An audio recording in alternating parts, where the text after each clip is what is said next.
Hello everybody and welcome back to CAS Inspire. This webinar is called Using Seesaw to Evidence Learning in Computing Lessons and across the curriculum with links to the Teach Computing curriculum. My name is Will Franklin. I am the host of this session. I'm also joined by my colleague Leah Batstone, who will be moderating today's session and bringing your questions to today's panel if time allows at the end. During the session, please use the question window on the right-hand side of your screen to ask questions. All attendees are in listen-only mode. If you're using social media, the hashtag for this event is hashtag CAS Inspire. So I'll introduce you to the panel today. This afternoon, I'm delighted to be joined by Tracy Taylor, Emma Stevenson, and Louise Avasuch. Tracy is proud to be a primary school teacher currently in Year 3. She's a member of SLT, a Key Stage 2 teacher and a computing and science lead, which of course keeps her very busy every day. Louise is a passionate advocate for using technology across the curriculum and an early adopter of Seesaw. Infant leader, but nearly 10 years in upper Key Stage 2 of a large primary school in Surrey. Now, Emma has been a primary school teacher for 21 years, during which time she has been a subject lead for computing for 16 of those years and has supported teachers across various settings with their delivery of the computing curriculum. Currently, she is the Year 6 teacher at Rift House Primary School in Hartlepool and is the CAS community lead for Hartlepool Primary Schools. Okay, so starting us off today, I'm going to pass over to Emma. Let me change to make you presenter. Okay. Here we go. Okay. That's great. We can see your presentation. And then what we'll do is we'll pop off the screen and hand over to you, Emma. Okay, thank you. Okay, well, I'm from Rift House Primary School in Hartlepool, and we are a one-form entry school, starting a 2-year provision up to Year 6.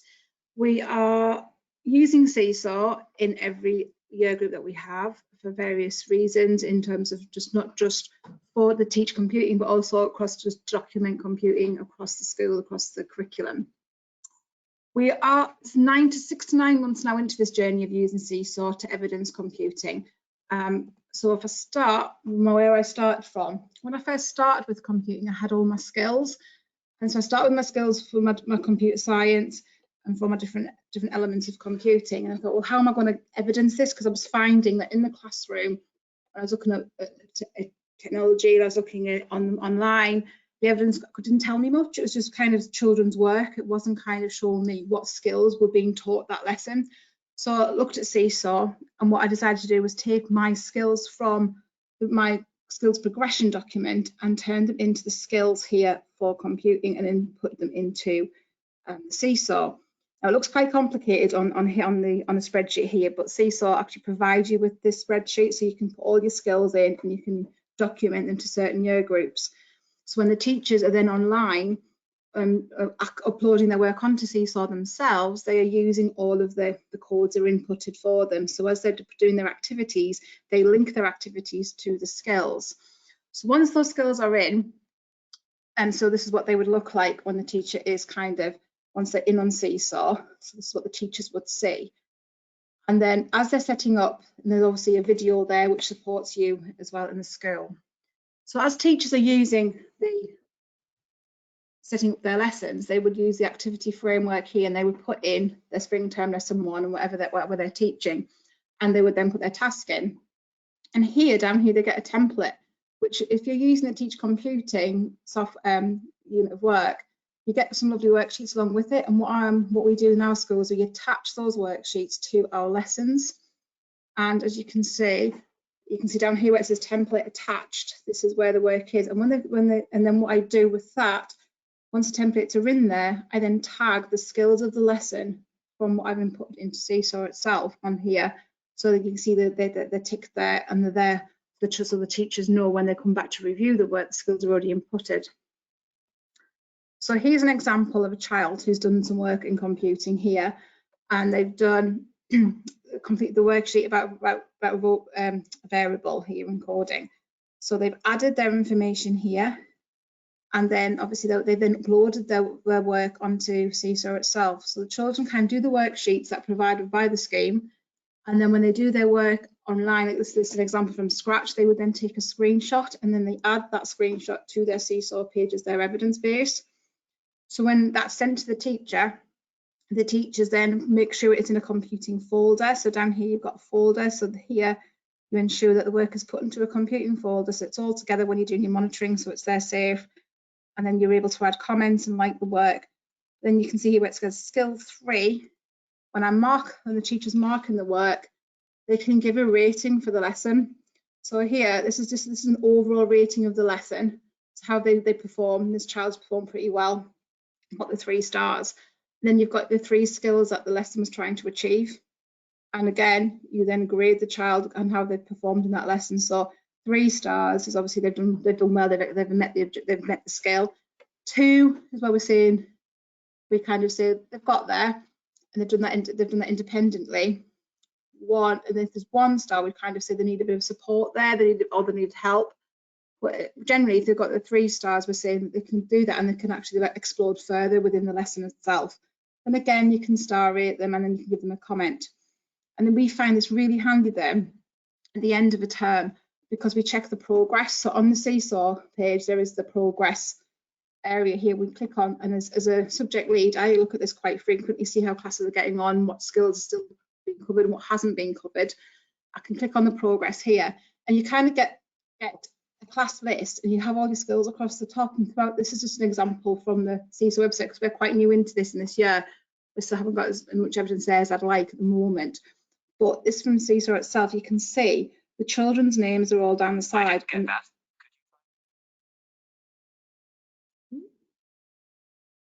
so here we've got the children's names down the side, and then we've got all the skills rating going across. Now, if you at the end of the term or the year when you're trying to do your formative assessment at the end, you kind of look and you can kind of see how the children are doing in computing. If they're getting kind of all the red kind of crosses, you know they're still kind of working towards the skills of their year group in terms of expectations. If they're hitting the yellow, we were kind of saying that children are where they're meant to be. And if we're getting lots of greens, we're saying those children are more at a greater depth or not at a greater depth level within that area of study.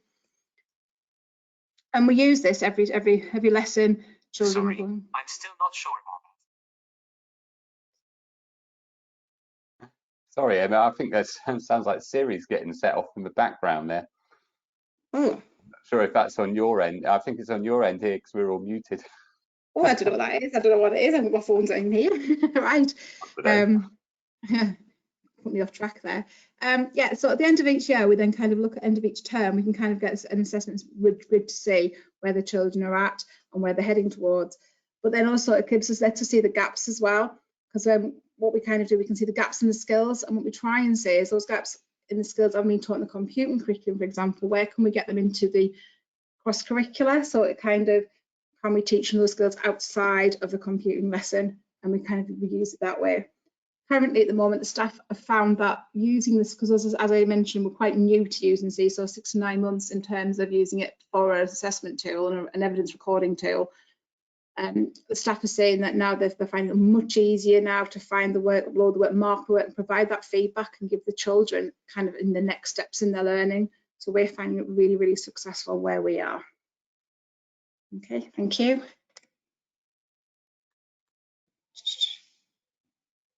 Thank you very much, Emma. That was really insightful. Yeah, I don't know where that voice is coming from, but okay. Thank you, Emma, for sharing that. I'm going to pass over now to Louise, and Louise has set me the wonderful challenge of choosing the correct version of herself to present, because she's straddling 2 devices.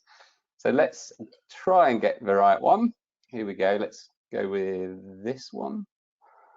Do let me know if I get it the wrong way around. Oh, we're good. We're good. Okay. Louise, take it away. I'm just checking. Oh, infinite loop. I think this is the one I need to. So, yes, as the irony is not lost on me that I'm having to have 2 devices and having different things on each device. So let me just make sure I'm sharing correctly and that we're playing as I'd like it. So yeah, that's full screen and we can hear you nice and clearly. Super. So thank you very much for having me. So I'm Louise Athersuch. I have been at Ashley School for a number of years now. We're up to nearly many. And previously I've been a computing subject lead for the entire time of my teaching career. And I've been quite an early adopter to Seesaw. And I just want to share how we're doing it. But our school has been through lots of changes over the last few years, and COVID has made we've changed certain things, and we're not quite where we want to be with regards to the skills. So the previous presentation was really helpful for me because that's where we want to go. So across our school, we bought just before COVID-19, back in March 2020, we had bought the entire school package, which I would recommend for lots of people. It's very difficult to make it a really impactful tool if you're using very separate if some year groups are using it and some aren't. So I'll definitely advocate for a whole school approach on that. So just to give you a bit of background for my school, so we're a 3-form entry primary school in the heart of Alton-on-Thames. This is in the summer, doesn't look like that at the moment. It's all a bit muddy, and we've been using Seesaw on and off since 2018-19 in different year groups, but as I said, in 2020 we bought the whole school program, and we're using it from reception all the way through to year 6 in varying different ways I'll show you. So post COVID-19, we're using it quite differently, and we've still got a lot of staff training to do, but there are, as we all know in schools, lots of different priorities, and Seesaw training is slightly lower down the list than I would like, but we're still using it really well. So I just want to share with you how we are using it. The 4 things I'll cover are how we use it in early years and Key Stage 1, in particular capturing learning in continuous provision, how we capture learning from foundation subjects and core subjects, and that involves children using Seesaw as well as the adults, how we use it for homework, and how and engaging our children at home, and also those for home learning for those that are isolating. So just got some examples that might inspire you to use it. So here how we use our Seesaw for connecting home and school. It's such a good way to use more multimedia activities, or multimedia ways of getting children to be much more physical with their learning and not so paper-based or focused on just clicking on a computer. We have some here, so some homework. The year 5s here they're learning about India, so the children have made a curry, and sometimes they'll make videos and explain. This River Ganges video down here actually is a particular video, and here is a reception child sharing not just homework. In reception we don't set homework, but how children, when they see wow moments when they're at home, we want them to be able to share that, and it helps with our show and tell. I'm not sure if any of you are infant teachers, but we have children wanting to show things all the time, and Seesaw is a good way of managing that, especially the things that are at home, especially with COVID too. So here we have some examples of how we are capturing children's learning in continuous provision, and you can see at the moment, while we aren't using the skills in the same way that we'd like to, when our teachers are adding things on, you'll see that we've got quotes from the children. We've also got little codes, say CI means child initiated, and it just shares a little bit more information, and often in the comments we'll explain a little bit more, and it's lovely because the parents get to see what the children are learning, and it helps that communication between home and school. It's really, especially with COVID, our parents were really involved in our children's education, and then they came back to school and felt like they heard nothing. So to see what the children are learning throughout the day helps our communication with them. So, and here's a video. I'm not sure if you'll be able to hear it properly. Actually, it won't play. Oh, I'm clicking the wrong thing. There was one more big play. So the children are recording that themselves, and they're very inspired to do so, and lots of opportunities for speaking their learning. So across the foundation subjects, we use computing to support our foundation subjects. We really like cross-curricular learning at our school. So here we have an art project where the children were taking photographs using our iPads, which was in year 1 at the time, was one of their objectives. And then actually Seesaw allows you to have different layers and go back and re-edit things. So every week they would go back to the same piece of work and they would edit it using the different tools, or they're actually learning about copyright by putting their name on things. We're in year 1, so that's the level that we're at.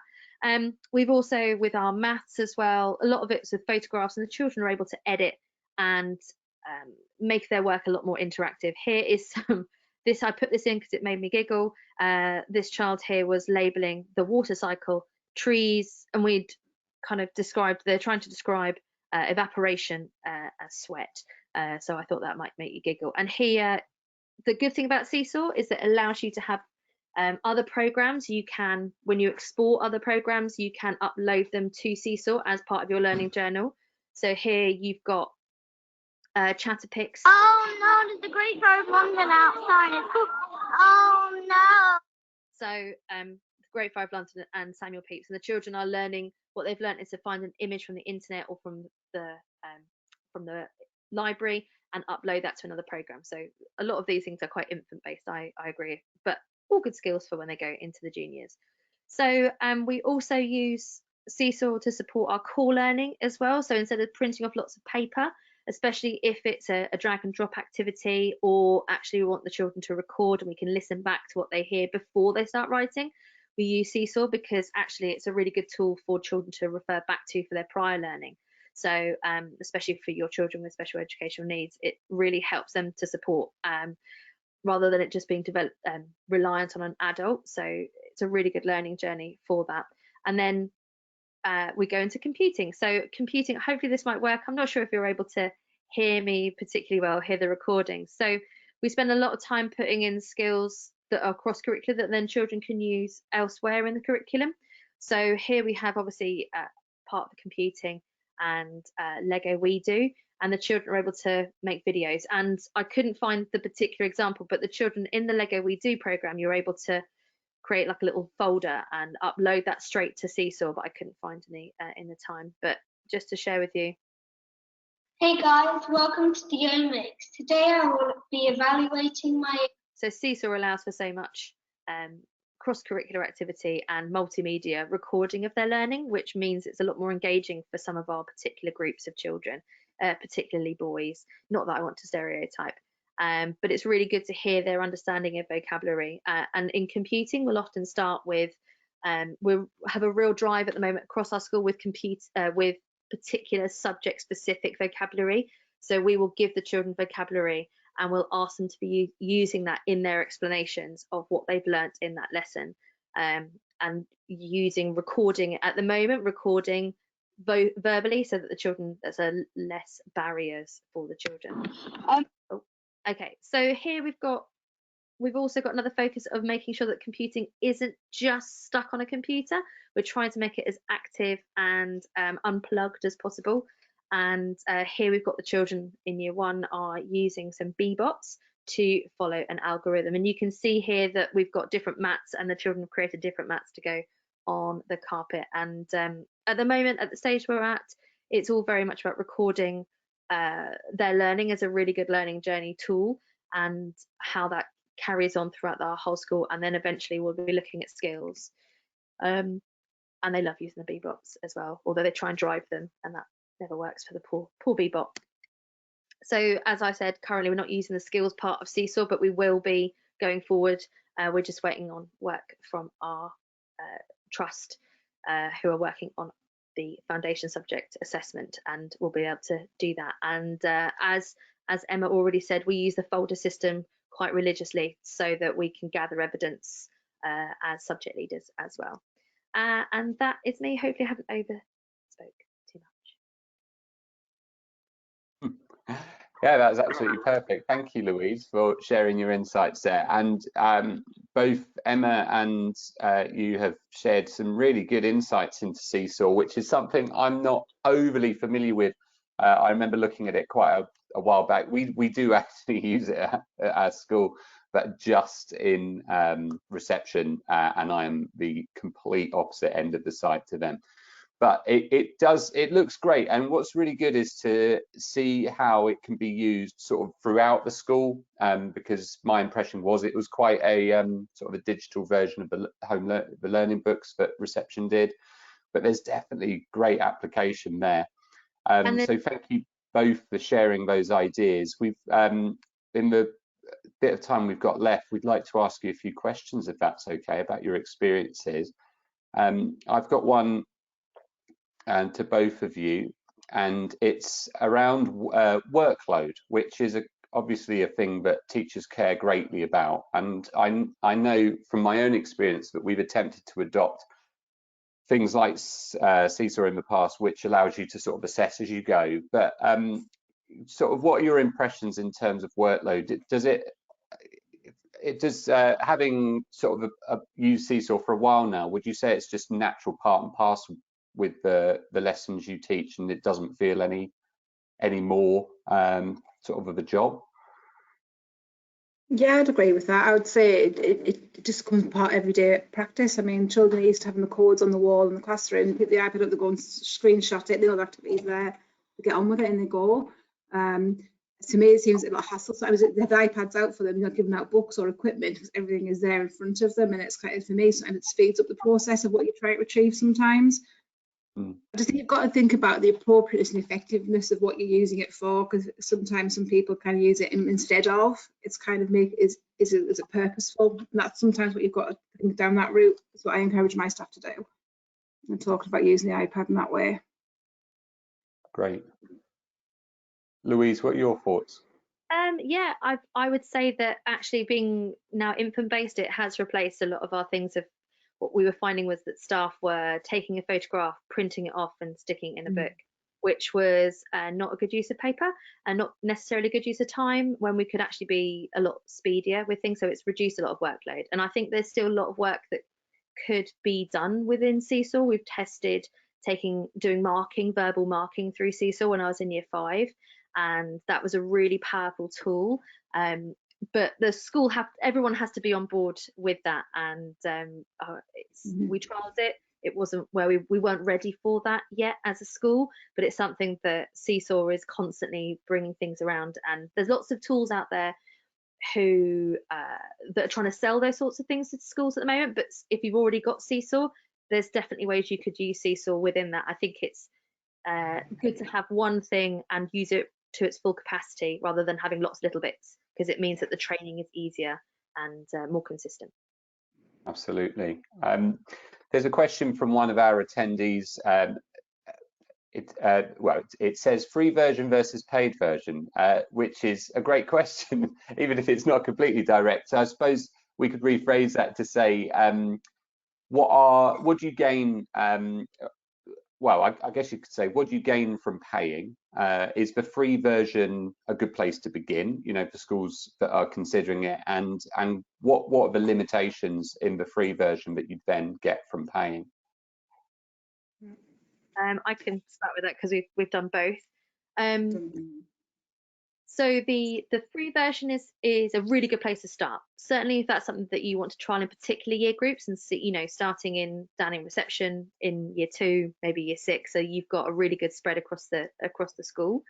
And it has most of the features. It doesn't have, there are limits on page numbers, there are limits on the interconnectivity with that. So a lot of the activities that you can make, you can put into a school library, which is really helpful if you're sharing ideas across year groups, if you're differentiating. Say if you've got children in your class who are working a lot lower below their year group, you can borrow ideas from the year groups, and children are still using the iPad. Others wouldn't know that they're doing slightly different work potentially.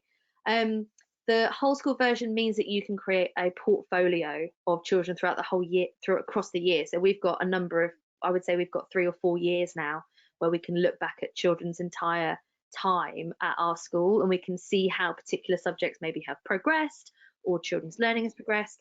And it means you've got a little bit more from a security point of view, you've got a bit more control over your users and your teachers, how they're using it, because if everyone's got an individual login as you don't have admin rights to see all of those things. So there are, Emma, if you've got anything else that you would find as well. No, I think I agree with what you've just said. You've said everything, because we've been on the same journey. We started with the free version, and it was through the first lockdown that we had. We suddenly realised we can only have so many more things, and we couldn't do what we wanted to do in terms of recording lessons at that point, because we weren't doing live. We were just doing recorded lessons, and thinking we can't get it on there. So we paid for the paid version, and then obviously it opened up massive opportunities for us in terms of where we are right now. We've moved on quite quickly and quite in a positive way, yeah, definitely. And as Louise said, what's available is unbelievable now, and I do know there's more coming as well. Being an ambassador, I've done the if you get someone doing that training, you do get extras as well. We get Seesaw lessons. The Seesaws are now doing lessons for schools, and some people got to pay into those, and I do know, but some people who are ambassadors themselves are getting them for free at the moment. So there are good things out there. It is developing quite quickly, and the good things there with it. Yeah. Excellent. And you know, COVID certainly ramped up people's sort of need for products like this. So it's great that Seesaw are pushing, you know, pushing their product in the right direction and supporting schools to adopt it. Because as you said earlier, Louise, I think you're right. It is good to have an all-encompassing product rather than separate subscriptions to things, because ultimately the cost will come from that. And again, there'll be the caveat, of course, of device costs, but you know, if you offset the fact that you're not printing so much, not spending money on ink, indeed photocopies and stuff like that, you know, you could justify that as well. But to start with the free version is such a bonus to really see if you can make it work as a school. And as both of you have sort of implied, really take it and run with it and make it work. Don't just treat it as a one-off extra, which is kind of what we do at my school. But but I'll go back now. I'll go back to school tomorrow and I'll say, hey, look, we should roll this out further. Let's do more with this, because you've inspired me certainly with the ideas that you've shared today. So thank you very much for your time, both of you. I will, because of time, I think we'll finish there. If anyone has any questions, do send them over via any of our sort of social channels, Twitter, Instagram. We can always pass them on. But I'd just like to end today by saying a really big thank you to Emma and Louise. Tracy, unfortunately, never made it back, but she was with us in spirit.